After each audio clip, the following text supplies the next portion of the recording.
Hey Soul family, welcome to Door to Divine Tarot. I'm Sapna Verma, your tarot reader, angel healer, and love coach. So today's reading is going to be about a third party situation. अगर आप खुद को बटा हुआ पा रही हैं and समझ नहीं पा रही हैं कि अपने पार्टनर से कैसे डील करें क्योंकि वो खुद ही बटे हुए हैं दो लोगों के बीच में, ये रीडिंग आपको उस बारे में क्लैरिटी देगा.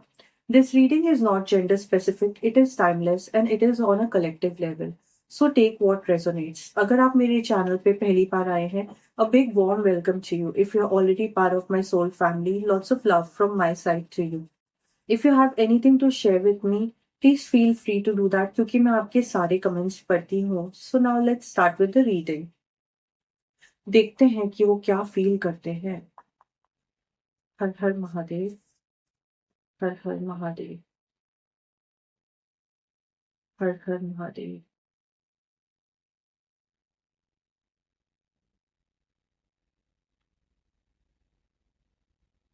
Bottom of the deck, it's four of cups. So आपके पार्टनर ना इस सिचुएशन में अपने आप को बटा हुआ पा रहे हैं. बहुत ही होपलेस सिचुएशन में ये खुद को स्टक अप फील कर रहे हैं. दो लोगों के बीच में उनको मैनेजमेंट नहीं करना आ रहा है. अपने वक्त को मैं कैसे बांटूं, कैसे आपको वक्त दे और कैसे उस पर्सन को वक्त दे, ये उनको समझ में नहीं आ रहा है. बहुत ज्यादा झूठ बोलते हुए मुझे यहाँ पे दिखाई दे रहे हैं. स्थिति ऐसी आ गई है कि इनको ऐसा लग रहा है कि इनको अब डिसीजन लेना पड़ेगा. इट इज क्वाइट पॉसिबल कि आपके पार्टनर मैरिड हो सकते हैं या इनकी शादी पक्की हो चुकी है एंड फिर भी ये आपके संग एक रिलेशनशिप में है. इनके जो पार्टनर है ना, वो इनके फाइनेंसेस को बहुत अच्छी तरीके से कंट्रोल करती है. सारे के सारे पैसों का हिसाब किताब इनको इनको देना पड़ता है. बड़ी ही लालची एंड ग्रीडी टाइप की एनर्जी इस कार्मिक की मुझे यहाँ पे दिखाई दे रही है. एंड मुझे ये दिखाई दे रहा है कि आपके पार्टनर ने इनके संग रिलेशनशिप शुरुआत किया क्योंकि ये इनकी लाइफ में कुछ फाइनेंशियल स्टेबिलिटी भी लाती हुई दिखाई दे रही हैं. इस रिलेशनशिप के स्टार्ट होने के पीछे आपके पार्टनर का मोटिवेशन था पैसा. इनको ऐसा लगा कि अगर ये मेरी लाइफ में आएगी तो मैं अपना बिजनेस सेटअप कर पाऊंगा.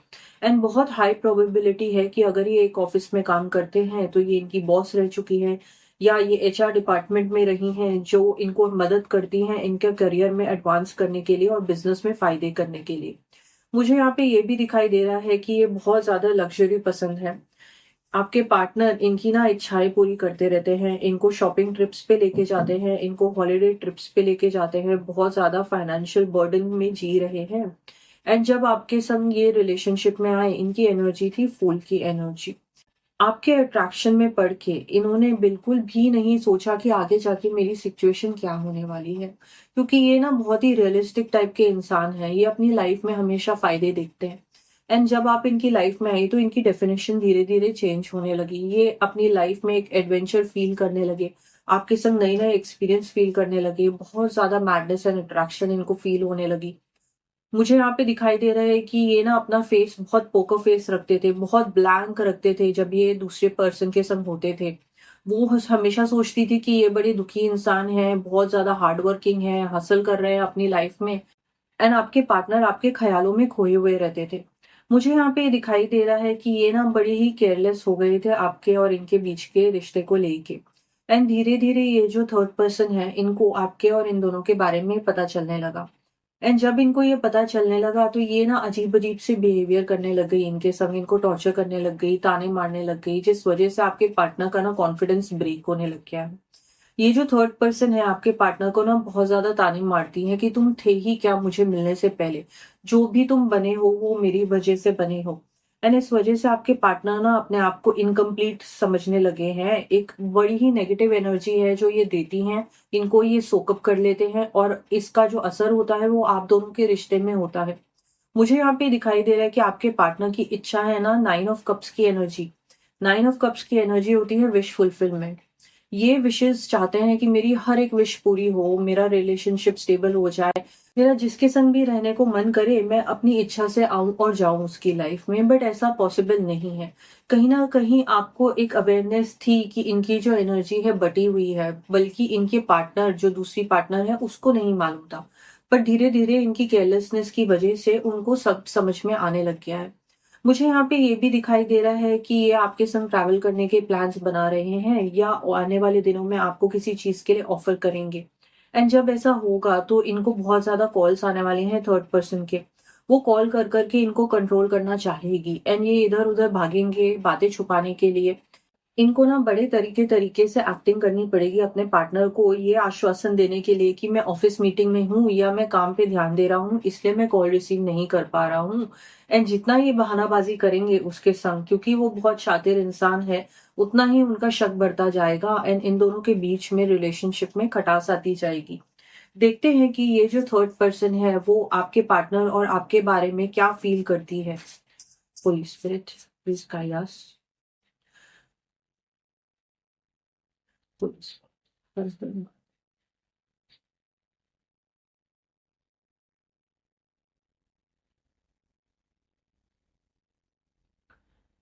यहाँ पे बहुत क्लियरली दिखाई दे रहा है कि इन दोनों के बीच में फिजिकल प्रॉक्सिमिटी आज भी है। ये टू टाइमिंग कर रहे हैं एंड इनका ना एक स्पिरिचुअल ट्रांसफॉर्मेशन हो रहा है। ये जो बटी हुई जिंदगी है, ये जी नहीं पा रहा है। इनको ना हर किसी को सेटिस्फाई करना पड़ रहा है। आपको भी करना पड़ रहा है, इनको भी करना पड़ रहा है। फिजिकली दो लोगों के संग इन्वॉल्व होके इनकी जो एनर्जी है वो बहुत ज्यादा दूषित होती जा रही है। उनको ये पता है कि the chemistry is of between us. ये नाम के लिए उस पर्सन को सेटिस्फाई करने के लिए उनके संग एक इंटीमेसी क्रिएट करते हैं। उनको जताते हैं कि सब कुछ हमारे बीच में ठीक है एंड हमारे बीच में जो भी रोमांस है वो बहुत ही प्योर लेवल का रोमांस है। जबकि ये वो जो थर्ड पर्सन है उसको रियलाइज हो रहा है इस वक्त। उनको पता चलता है कि ये कहीं ना कहीं एक बोलते हैं ना झूठ परोस रहे हैं इनको। I seduced him to make him forget about you. I can clearly tell you कि ये जो थर्ड पर्सन है, ये अपनी आंख में पट्टी डाल के जी रही है, दिन काट रही है। उसको ये फील होने लग गया है कि ये जो भी इनका रिलेशनशिप है, उसको मैं कैसे वीक करूं। तो वो सेक्सुअल केमिस्ट्री को इस्तेमाल कर रही हैं, इनके संग नजदीकियां बढ़ा रही हैं, इनको ज्यादा से ज्यादा बिजी रखना चाहती हैं। ऐसे दिखा रही हैं कि मैं बड़ी ही रोमांटिक टाइप की पर्सन हूँ। तो आपके जो पार्टनर हैं इनके जो एनर्जी फ्लक्चुएशंस होती हैं उसको समझ नहीं पा रहे हैं। अचानक से उनका कॉन्फिडेंस ब्रेक करने के लिए बिल्कुल तेज तरार बातें बोलती है जो इनके मन को चुभ जाती है एंड फिर अचानक से सेडक्शन कर देती हैं ताकि आपके पार्टनर को समझ ना आए और वो एक कंफ्यूज्ड एनर्जी में रहे। एंड इस वजह से आपके पार्टनर का जो ब्रेन फंक्शन है, उनकी सोचने समझने की शक्ति है, वो भी धीरे धीरे वीक होती जा रही है। एंड इस वजह से आने वाले समय में आपको बहुत केयरफुल रहने की ज़रूरत है, क्योंकि ये कोई ना कोई मिस्टेक ज़रूर करेंगे।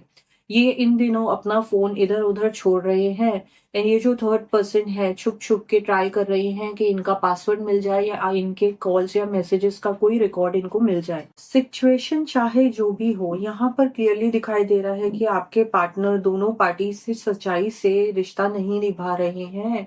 जो ये आपके लिए फ़ील करते हैं, वो अपना 100% आपको दे नहीं पा रहे हैं। क्योंकि इनके मन में फ़ियर है। इनकी जो भी आपके संग अट्रैक्शन है एंड जो भी आपके संग बॉन्ड रहा है, जितने समय से रहा है, उसको ये थॉरली एन्जॉय कर रहे हैं। बट आपको ऑनेस्टली ये नहीं बता पा रहे हैं कि आगे चल के आप दोनों का रिलेशनशिप में यूनियन होगा कि नहीं, वेदर ये आपको कमिटमेंट दे पाएँगे कि नहीं। रही बात इस थर्ड पर्सन की, I want what you have, he keeps running back to you. इन्होंने पिछले समय में पास्ट में बहुत ऐसी कोशिश करी है कि आप दोनों के बीच में दूरियां आ जाए। इट इज क्वाइट पॉसिबल कि आपने बहुत ही पेनफुल सेपरेशन को सहा है। आपके पार्टनर है ना जो ऑन ऑफ की एनर्जी रखते हैं, उनको ऐसा लगता है कि जो सच्चा इंसान है, जो ऑनेस्ट इंसान है, उसकी लाइफ में मैं आना जाना कर सकता हूँ, बट मेरी स्टेबिलिटी इस थर्ड पर्सन के संग बनी रहेगी। जबकि वो इस पर्सन के संग बहुत ज्यादा नाखुश है। तो इनके ना बहुत ज्यादा डबल स्टैंडर्ड वाली एनर्जी दिखाई दे रही है। एंड ये जो थर्ड पर्सन है ना, इनकी ज्यादा रिस्पेक्ट नहीं करती है। The man is an empty shell.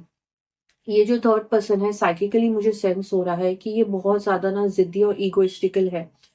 इस थर्ड पर्सन को ऐसा लगता है कि मैं बहुत ज़्यादा अट्रैक्टिव हूँ, मैं बहुत ज़्यादा गुड लुकिंग हूँ एंड मैं जो भी चाहूँ मैं वो पा सकती हूँ।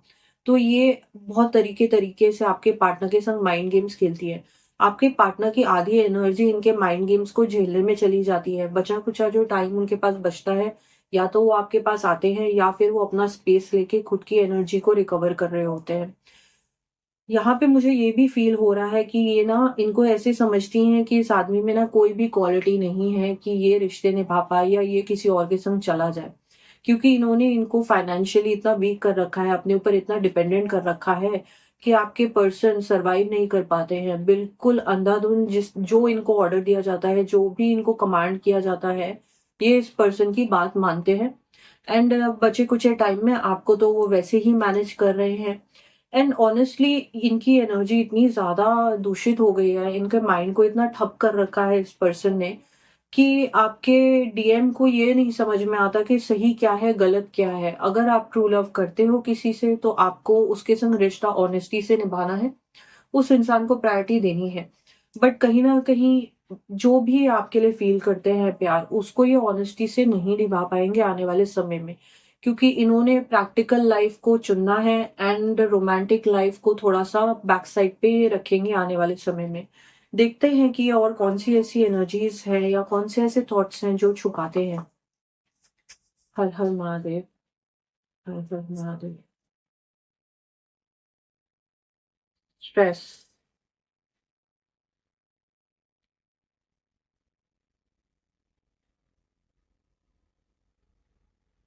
यहाँ पे बहुत क्लियरली दिखाई दे रहा है कि आपके पार्टनर आपके संग सेपरेशन की एनर्जी में जाते हैं बार-बार, एंड ये हर बार आपको मिस करते हैं एंड फिर आपकी लाइफ में एंट्री करते हैं। चाहे कुछ भी हो जाए, इनको मालूम है कि मेरी पर्सन मुझे छोड़ के आगे नहीं बढ़ने वाली है। आपने अपनी पूरी लाइफ बिता दी है ये सोचते-सोचते कि ये आज नहीं तो कल आपके संग एक कमिटमेंट और एक यूनियन में आएँगे, आपके संग एक नई दुनिया खड़ी करेंगे। बट कहीं न कहीं मुझे यहाँ पे दिखाई दे रहा है कि आपके पार्टनर सिर्फ़ आपको कॉम्पेंसेशन दे सकते हैं, ब्रेड क्रम्बिंग कर सकते हैं। ये जितना भी इनके पास फाइनेंसेस है या जितना भी वक़्त है, वो आपको बची-कुची चीज़ों से खुश करने की कोशिश करते रहेंगे आने वाले समय में। एंड कहीं न कहीं आप दोनों के बीच में आने वाले समय में मुझे दिखाई दे रहा है कि आप इनको रिलीज़ करेंगी, इस रिश्ते को रिलीज़ करेंगी। You will be letting him go, you will be walking away from this relationship.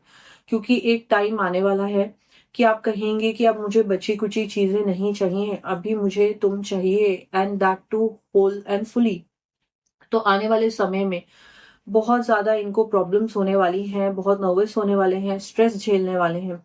And होगा ये कि ये ना आपके संग सीक्रेट्स रखेंगे। आपको ऐसा लगेगा कि ये ना बहुत ज़्यादा मिस्टीरियस एनर्जी में जी रहे हैं आजकल, एंड कुछ-कुछ चीज़ें आपसे भी छुपाने लगेंगे। जबकि इन्होंने थोड़ी बहुत अगर लाइफ में ऑनेस्टी किसी के संग निभाई है, तो वो सिर्फ़ आपके संग निभाई है। ये जो थर्ड पर्सन के संग इनका रिश्ता है, ये बिल्कुल ही फाइनेंशियली मोटिवेटेड है।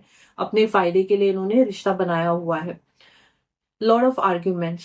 So I'm sensing that coming days there will be a lot of arguments, fights between you. आप इनको परखने के लिए इनको परीक्षाएं आप इनकी लेने वाली हैं, एंड आप इनको कहेंगी कि अगर तुम मुझसे प्यार करते हो तो तुमको प्रूव करना पड़ेगा, मुझे प्रायोरिटी देनी पड़ेगी, मेरे संग कॉल्स पे बात करनी पड़ेगी, and we have to date, we have plans in our life. And आपके पार्टनर आपकी वो विशेस पूरी नहीं करेंगे। एंड कहीं न कहीं थोड़ा-सा फूल की एनर्जी आ रही है, तो हट्टीपना दिखाएँगे। आपको ऐसा दिखाएँगे कि या तो मुझे तुम्हारी बात समझ नहीं आती है, या एंड मोमेंट पे कुछ ना कुछ हो जाता है, जिस वज़ह से मैं तुमको टाइम नहीं दे पा रहा हूँ। एंड यहाँ पे ये भी दिखाई दे रहा है कि आपके जो पार्टनर है ना, उनकी एनर्जी बहुत ही टिमिड एनर्जी है। बहुत दबते हैं ये, कि जो भी आप बदलाव लाना चाह रहे हैं, उसके अगेंस्ट ये रेज़िस्टेंस दिखाएँगे आपको, ये ब्लॉक करेंगे आपको। So I just hope that you have understood कि आपको इनके संग कैसे डील करना है, ये क्या कर रहे हैं, एंड इस वक्त की आपके रिलेशनशिप की करंट एनर्जीज कैसी हैं। तो आपको ऐसी स्ट्रैटेजीज बनानी है अपनी सोल के लिए और अपनी रिकवरी के लिए, कि आपको खुद को प्रायोरिटी पे रखना है। I wish you best of luck for your future.